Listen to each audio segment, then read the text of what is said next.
Hello, and welcome to the Mortgage Note podcast. I'm your host, Kimberly Hawes, and today we're talking to Carmine Cacciavillani, founder of Blue Sage Solutions. They provide cloud-based digital technology to the mortgage industry, offering a lending and servicing platform.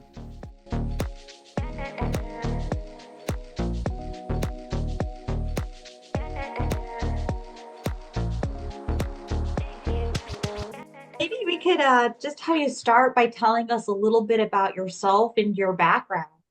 I grew up actually in Italy. I came to the United States when I was 3.5 with my parents. Nobody decides to go into loans, but I was an engineer, and engineers solve problems. So I think it's a good base, a lot of mathematics. So I think it's kind of helped. Not that that's the reason I went into engineering, is to go into mortgages, obviously, but I think that helped quite a bit. So tell us how your engineering background has helped you in the mortgage industry. I know you mentioned that engineers solve problems. How has that Yeah. directly applied to what you do? Well, I think, when you go to engineering school, it depends who your professors are, but, one professor was very, very succinct. He said, listen, the idea behind engineering is not the formulas, it's the process to understand the problem. Once you understand the problem and an entire way of solving that problem. So that's really what school is for engineers, is figure out how to, forks and roads do different things and how to solve all problems. And obviously a lot of it in engineering is mathematics, right? Different type of algebra and et cetera, et cetera. So I think that was important, but it's the same thing. Figure out what the problem is, what's the best way to solve that problem, and there's a fast way to solve it, an expensive way to solve it, a short-term solution, a long-term solution. And basically that's part of, how we go about solving problems. What drives you to be successful in your field and with your company? Well, I think, I'm a competitive person, initially with athletics. And as you get a little older, you really can't compete in athletics. So this is almost like a competition, right? We want to have the best system on the market. We want to continue to differentiate ourselves. So that's really what drives us. We want to have the best solution on the market and make best solution on the market, make customers happy, make employees happy. That's kind of what we're trying to do. Now, as we were just talking about before we started this interview, lenders and servicers have had some challenges in the past couple of years. What are some of the things that either wake you up in the morning or keep you awake at night? What really drives me, again, it goes to be the best. So, I wake up every day trying to think about how we can make our system better, whether it's more efficient, faster, more touch points, more functionality. So I'm always thinking of that, of how do we and our teams make the system better. So that's really what continues to drive me. And I look forward to it every day. I just do. What keeps me up, unfortunately, is things that I can't control, like the economy, right? Rates going up. We went from 3% to almost 8%. Now we're maybe at about 6.5%. But that makes a huge, huge difference, right? In the marketplace with loans and loans for existing customers, future customers. So that's something that you can't control and you got to figure out. And what we did, we have always planned to do second mortgages and home equities. So when there was obviously the rates went so high, nobody is going to be doing a lot of refinances, right? Just because it doesn't make sense if you've got a 3 or 4 or 5%. So how can someone who's got that mortgage take advantage of the products that are available, and having a second mortgage and a home equity for a smaller amount of the mortgage going forward makes sense. So I think that was a crucial move by us early on. And it proved to help our customers pretty significantly. We had customers who really, really, helped their loan volume because refinances pretty much went away, but they supplemented that with second mortgages and home equities. What are lenders and servicers looking for from you as they face some of these challenges? You just mentioned the ability to do second mortgages, HELOCs came into play pretty early on. What are some of the things that they're asking for now? Well, I mean, I think everybody is looking to do things more efficiently, right? So I think that that's something that's very, very critical. We took one credit union that basically took 7 days to get a kind of a pre-approval on a mortgage, and we've done it less than 30 minutes, right? So that's a huge, huge advantage for them. So having combination of APIs, workflows, and a little bit of artificial intelligence enables them to do that. So we think that that's what everybody is looking for. How can I make the system better and not really relying on the people sitting in front of the computer to have that knowledge, right? And our system was always a little, you hate to say that, but our system is the knowledge, not the person sitting in front of it, right? If you ask any of our customers, they've never entered a fee in their lives, right? So no matter what the level of complexity, if you're calculating a fee, they don't do that. Our system does that.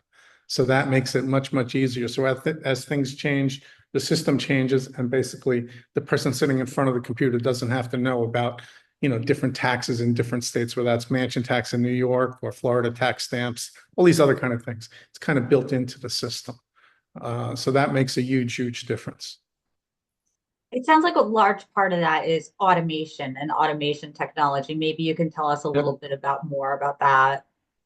Yeah, I mean, we do, when we start off, from the moment someone submits a loan from starting, let's say you're starting as a consumer, within 2 minutes of starting that submission, we run 13 different workflows using APIs. And basically then, if they've got what we call happy path and, credit is good, there's no fraud, there's no compliance errors, but we run all of those workflows and then send the documents to the borrower to be signed in less than 2 minutes. So that's a huge, huge advantage for them. We also allow customers to be self-serve. Now, some lenders want to do that and some lenders don't, but we leave that up to them. But we do have the workflow to continue to get them. And then once they're actually on, then we allow them to pay for their appraisal or credit or whatever else they want to do, sign the documents, and even lock their own loans if they want to. Let's say they're going to say, we're in at 6.5% on a 30-year fix, but they want to lock. They'll allow the consumer to actually lock the loan, which is a big deal. It's something else that the people inside of the lender don't have to do. The system is doing that for them. So they're giving more and more capability to the consumer, and that's up to them whether they want to use that or not. What's a general reaction from lenders when you offer them these sorts of capabilities? I think you're in one camp or the other, right? You'll either say, yes, we want the loan officer to own that relationship, or some other lenders, maybe credit unions, want to basically enable the consumer to do more because it's a different kind of relationship between credit unions and their customers and lenders and their customers. So it'll be if you're one or two camps. But even though that's upon submission, but after submission, pretty much everybody kind of operates the same, signing documents, making payments. If they want to lock their loans, they can. Some people say yes, some people say no, but all of that information is readily available, and it significantly cuts down on the back and forth. We even have the ability for them to do direct messages back and forth, essentially a secure chat, so that they can talk to different people, in the operations center, whether that be the loan officer or their account executive or the closing coordinator, things like that. So it sounds like people can cater to, or your system can cater to what each individual lender may want, whether it be a credit union or another entity. Correct. We have, credit unions that do certain kind of volumes, and then we have larger lenders that do significantly greater volumes. So yes, system is the same system, whether you're doing 50 loans a month or you're doing 5,000. The system is the same. The underlying hardware would be different, right? You would have a different configuration hardware-wise, but software-wise, it's the exact same software. But there's tons and tons of configuration that differentiate between, one small credit union and a very sophisticated lender. All right, that makes sense. How are data and analytics helping different professionals make some of these sorts of decisions, on their end? And then also too, how are data and analytics assisting you on your side there? Um, well, the data and the analytics, I think we're almost at a, I don't know how to describe it, but I think we haven't made a lot of progress because we're partial, right? We're not full data, not us specifically, but kind of the industry in general. We still rely on OCR and ADR, and that's a really not 100% technology. So that kind of skews everything and then creates additional work because someone has to look at it and say, okay, Carmen made $10,000 a month. I looked at his W-2 and it's correct. Now we can have a confidence factor of 100, but some people will believe it, some people won't. And then people want to say, hey, I want to see it. And even when we sell loans, right, we sell loans from lender to lender or lender to servicer. A lot of that times they're still looking at the data on the documents. So they have people reading the data off of the documents to make sure it's secure, right? For the industry to really change, we've got to come to the point where data is data and we don't really care about the documents. And the only way that'll happen initially is by having Fannie or Freddie say, listen, we will not buy any loans from you unless we have the following data. And it has to be presented to us in this format, right? Then everybody gets on board. And then we could do other things for different kind of, non-Fannie Freddie related, but we have the basics. So I think that's very important. But getting back to your point, there's a lot of the data that we get during the origination process that we can make tremendous amount of decisions. When I started talking to you about the 13 different workflows, there's all sorts of decisions that are made based upon the data that gets it. We pull credit. You have a 510 credit score. Well, that means you're not going to be approved. So then we initiate, a process to notify the borrower that the credit isn't great, and we move them out. But if you got a 720, we go to the next piece and the next piece. So a tremendous amount of it is based upon data. Data is used for fraud. Data is used for compliance. Data is used for pricing and fees and documents. So it's obviously, very, very important. And I think one of the things that we've done is, we've created a solution that it's called Hydra, and we call it API on the fly. We can easily extract any data from our system and put it on a bus so someone can then decide to do something with that.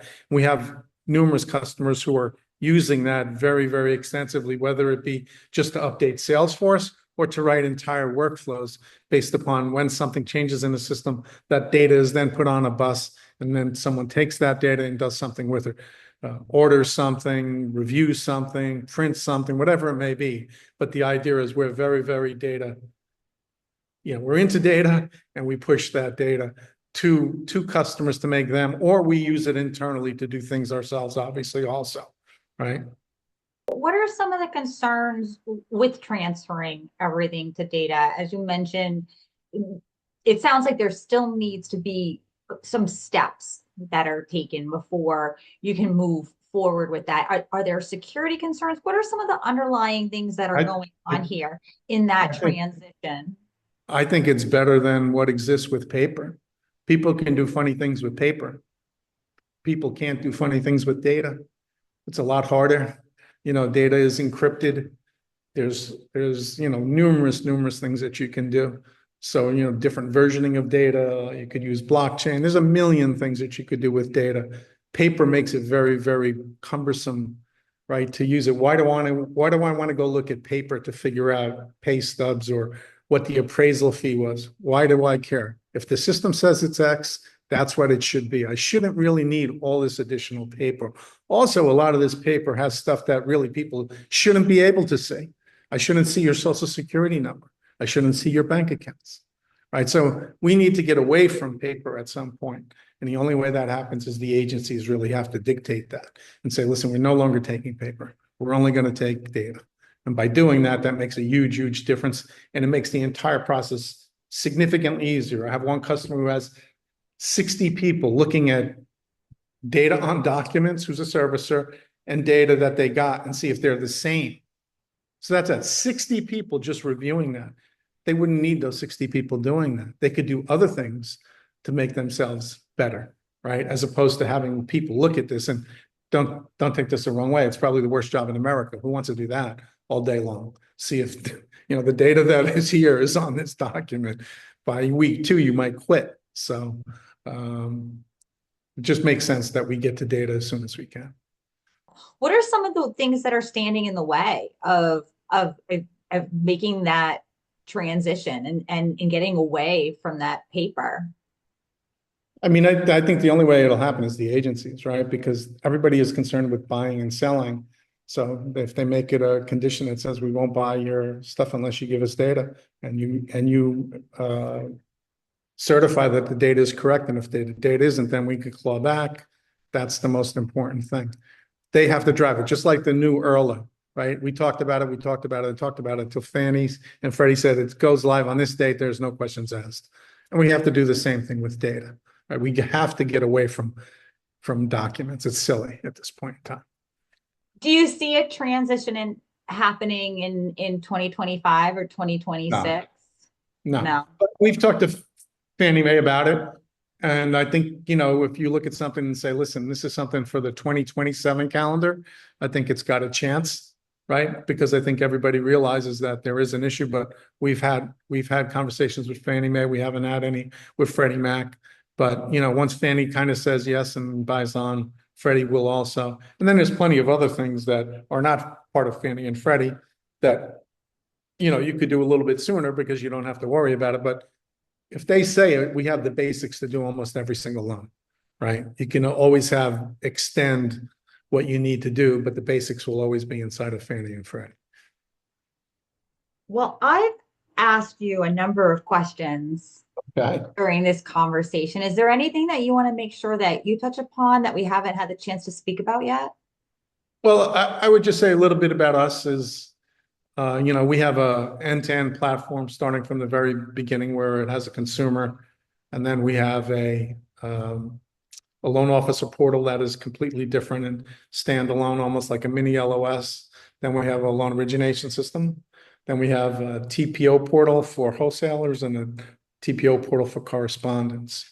And the only thing I would say now is the opportunity for everybody to kind of look at building a new system, getting a new system, right? Because the market is going to change, whether it's late 26 or early 27. All these 6.5%, 7% loans, they're going to be going to refinance, and then you're going to need to be ready. And one of the only ways to really do that is to leverage technology. And a lot of the technology that exists, most of it is considerably old and quite brittle. And difficult to move forward. I know there was one question that we didn't go over, but it was proposed previously, is should I do incremental changes or should I get a new system? So I think a lot of things have changed, but kind of the analogy I'll use, if you have a really old house and you want to fix it up, you have 2 choices. Can I do that, or do I knock it down and create a new one? Right. And if you knock it down, you build a new one, you don't have to worry about any of the crazy nonsense that you don't know about because you can't see. Now you build a new house, it's fortified, it's better, it'll increase in value, and it's cohesive, as opposed to, okay, I put in the bathroom, but I need a new boiler and everything else is always breaking and you're going all over the places.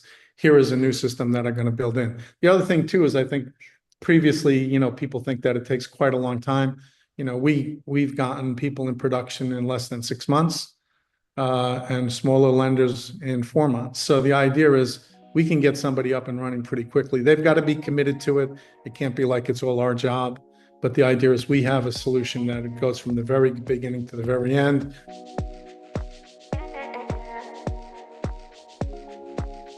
We have been talking with Carmine Cacciavillani, founder of Blue Sage Solutions. Join us again soon for the Mortgage Note podcast.